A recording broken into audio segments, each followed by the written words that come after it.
Alright, welcome to Prepared Scouter. Today we are going to be making a sugar-free French silk pie, and I am just getting set up. We have our sugar-free chips. We're going to be using a half a cup of that. We are going to be using our sugar-free Cool Whip, which is to taste. We've got our 2 eggs and our sugar substitute, because we are going to be making a custard first. We've got our butter warming. We've got our mixer to cream up our butter and to mix everything. Here we've got our half a cup of monk fruit Splenda substitute, and we've got our 2 eggs. So we are going to combine together, and then of course, I'm not sure how this will work on the stove, but I've got my double boiler set up because to start this recipe, we're going to be making a custard. And if you combine this right now, and you let it sit for a little while, you won't have that grainy texture that you don't want in your custard or in a French silk pie. Alright, here we've got our 1/4 cup of chips. Normally this recipe is 4 eggs to 1 cup of sweetener to 4 ounces of chocolate, and then of course either Cool Whip or equivalent, or you can always make your own whipped cream to suit. And then of course it's normally 2 sticks of butter, but because I've never made this recipe before, I'm going to be cutting it all in half, and because it is sugar-free, I could not find any crusts that were sugar-free, so I'm going to be putting it straight into this bowl. Now, I like to make sure that my chips, when they go to melt in the double boiler, are pre-warmed. So we're going to be putting that right into the microwave just to warm them just slightly before we actually add them to our custard mix. The easiest way that I find to warm up my chocolate without melting it is to do it about 5 to 8 seconds at a time, no more, because I don't really want melted chocolate. I want the chocolate to melt into the... Here we are, still waiting on our monk fruit sugar substitute to incorporate. Still feels very, very grainy. So before I put it onto the double boiler, I am going to probably give it another 10 minutes, see if I can actually get it to incorporate. Now, here we have our makeshift double boiler. This is the way that my grandmother had shown me to do this. And this is some of her cookware right here, back when there was no Made in USA stamps on anything. Now, we want our mixture to get upwards of about 160, but we also want to make sure that our sugar and sugar substitutes are incorporated. We don't want the eggs to actually cook. We want them to turn into a custard base, which is really what we're making here. So you can stir this once every minute or two, and then in the meantime, until it gets much, much warmer, we don't really have to stand here and stir it. Now, while we're waiting on our custard to be actually up to temperature, this Splenda monk fruit 1-to-1 sugar substitute that I found that would make this recipe a little bit easier on me contains erythritol.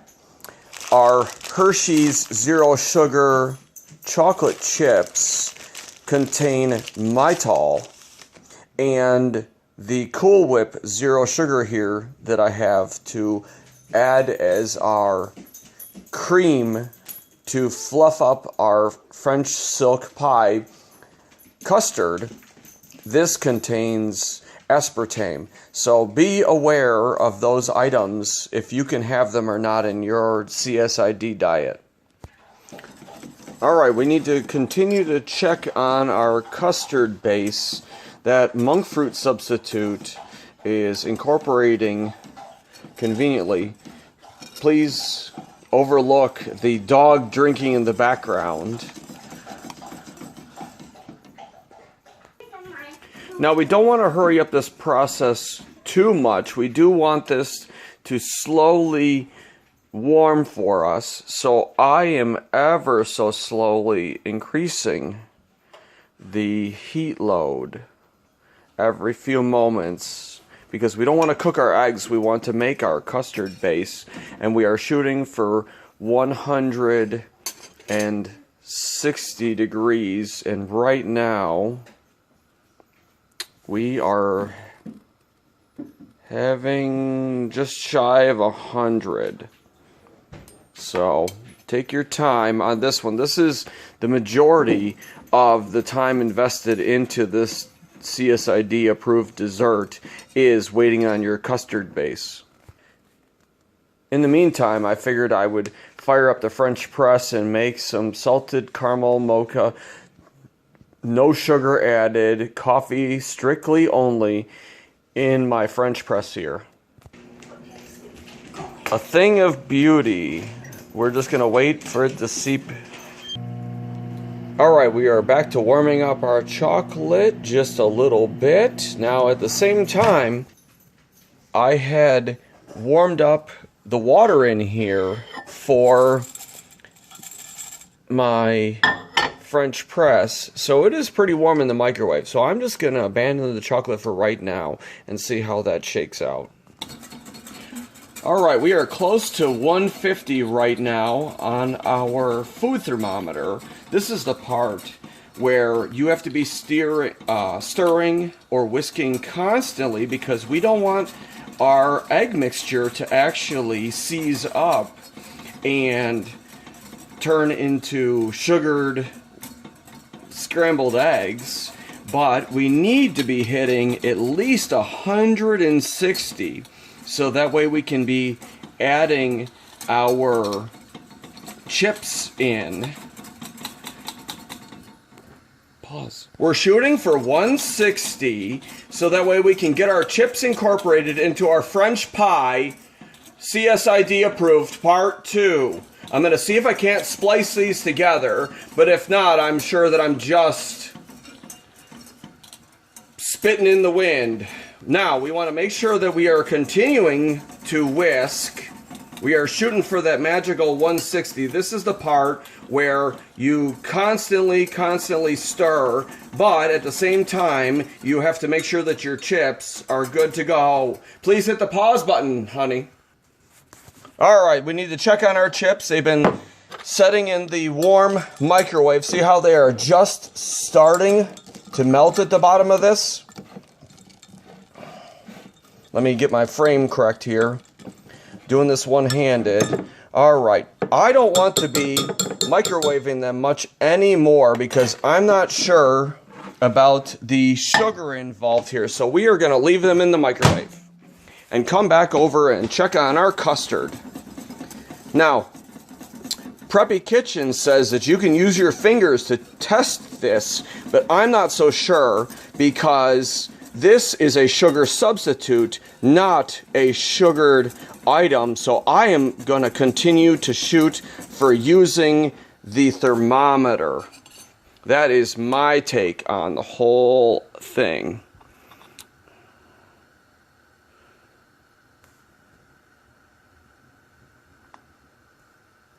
Honey, can you come on over here and hold the camera so I can whisk and see if I can't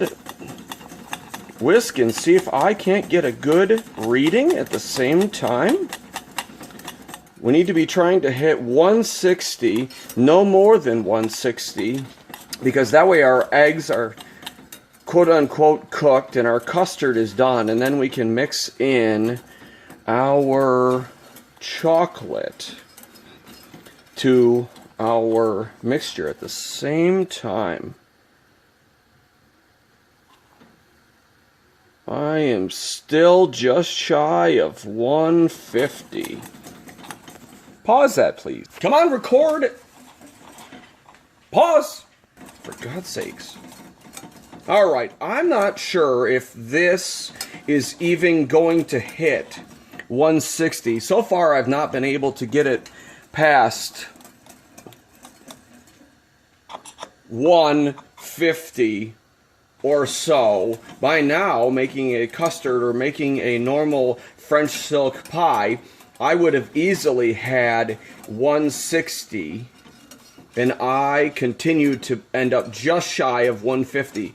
Along with, if you see the edges of my bowl, it is the custard mix is actually solidifying. So here in just a moment, I'm going to call this as I see it, and then I am going to add my chocolate chips and see what happens. Once again, I found zero evidence anywhere on the net that anybody has even attempted this before. I'm just getting just right on top of 150, 151. So I'm going to go for just a little bit more here. And then, like I said, I'm going to incorporate my chips. I'm going to be incorporating our chips. They feel a little different than normal chocolate. I wonder if that has anything to do with the fact that they are sugar-free, because they're warm, but it's very, very gooey, which seems very strange to me, because now our chips are not exactly incorporating all that well, or our chocolate, compared to the last time I did this with Ghirardelli, 80% chocolate. Now, we immediately turn it off, and then we continue to stir, and you should be able to see every place and every time where our chocolate has not really been incorporated into our custard. Now, I'm not going to worry so much about these edges, at the same time as I'm going to more worry about the custard itself. It is getting very thick very quickly. I'm wondering if this is the reasoning why nobody has posted any videos of any of these sugar-free alternatives for either diabetics out there, or in my case, I have family members with CSID. So very, very strange. It's very, very thick compared to the French silk pie that I just made the other day with normal ingredients. Now, we're going to remove this from the heat. You need to continue to stir it every few minutes just to make sure that it doesn't set up. All right. Next, we need to get our butter whipped up. This is our room temperature butter. When I pulled it out this morning, after I pulled it out of the freezer last night, it was still pretty hard. So don't be afraid to put it in the microwave on high for 5 to 10 seconds per side.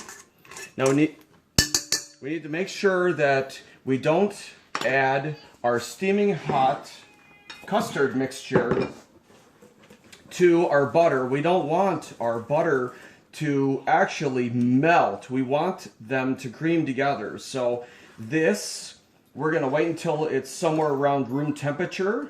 Last time I did this with a traditional French silk pie, I waited until it was about 85 degrees. These differences of ingredients seem to be very strange, because I was able to do this just about a week ago with traditional ingredients, and I was able to touch the bowl, whereas this one is still extremely hot, hot enough to burn my hand. So I'm wondering if the lack of sugar is changing everything here.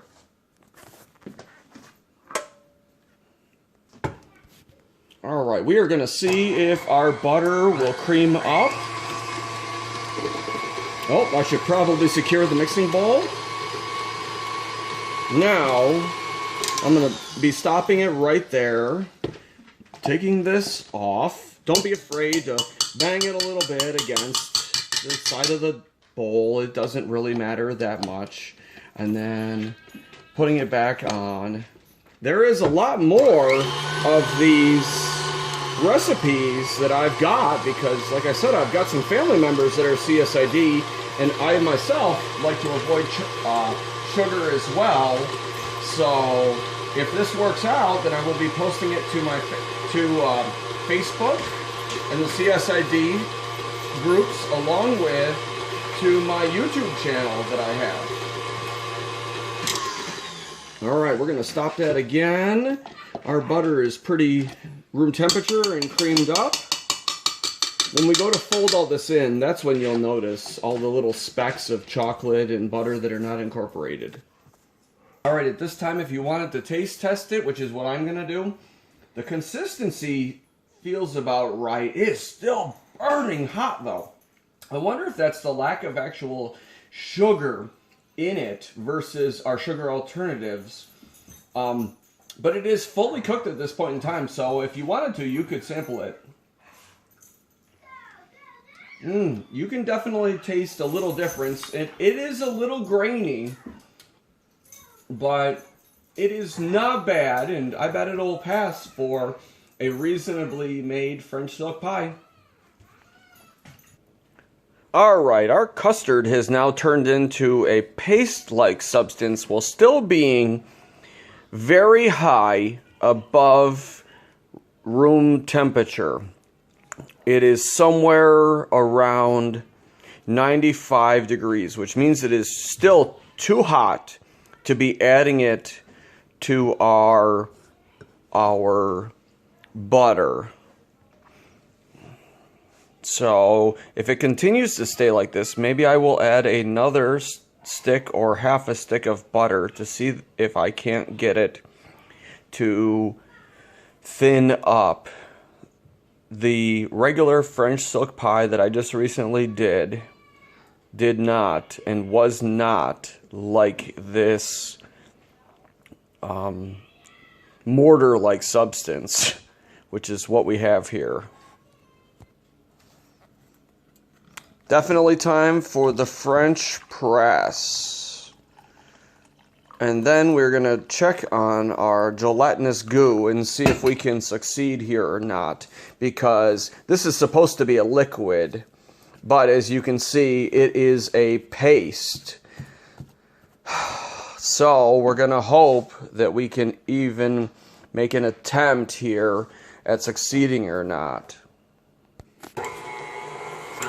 Alright, we have our 1 stick of butter at beyond room temperature, so it's a little bit warmer than room temperature per se. We've got it all whipped up and creamed up, so you will be able to see the parts that are not when we go to mix these together. Normally with a traditional French silk pie, we would have more of a liquid to deal with than a solid, but I am convinced that because of our ingredients, we have our chocolate in a glop.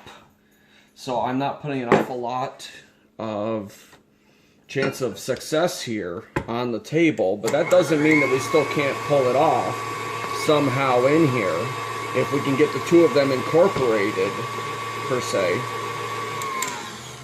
We're going to stop frequently and make sure that we are folding our mixture, because it looks like it is incorporating, so we might still have some kind of a chance at some kind of success here. We're just going to have to see how this all plays out. Now that we've got a majority of our butter combined, it is still looking to be like a very strange item for a French silk pie. If you look, it's very grainy, and like I said, I think that has an awful lot to do with our ingredients. You know, tell me what everybody thinks in the comments below. I'm still going to continue ahead because now we actually have an item that is more of a liquid versus the solid that we just had. I am going to potentially add another half a stick of butter here to see if we can't get this to actually thin itself out. The butter itself is to help make it very smooth instead of grainy, and to help it set up in the fridge. Alright, we're going to let that go for just a few minutes. We really want to get some air entrained into it, but I'm not so sure because of our ingredients that any of this is going to work. It may resemble a French silk pie, but it's not going to be as silky. The next thing that we're going to do here is we're going to add our whipped topping in. We're going to fold that in, not mix it in. Alright, we are going to spoon in a bunch of our whipped topping. This is going to give it that fluffiness. We are going to fold this in.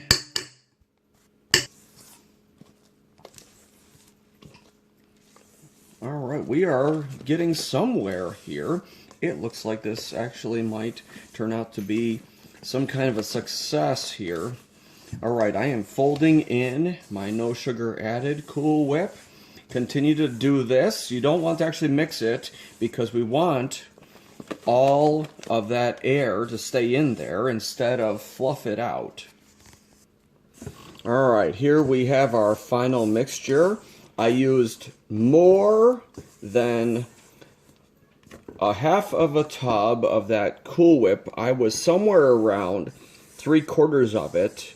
And then I'm gonna plop it into our bowl, and we are going to be letting it set till later on this evening, and I will be doing another video on our taste test of this whole debacle. Hopefully, it looks like I managed to save it. So, like, share, subscribe, comment below, and please share this with others that are sugar insensitive, keto approved, and CSID diagnosed.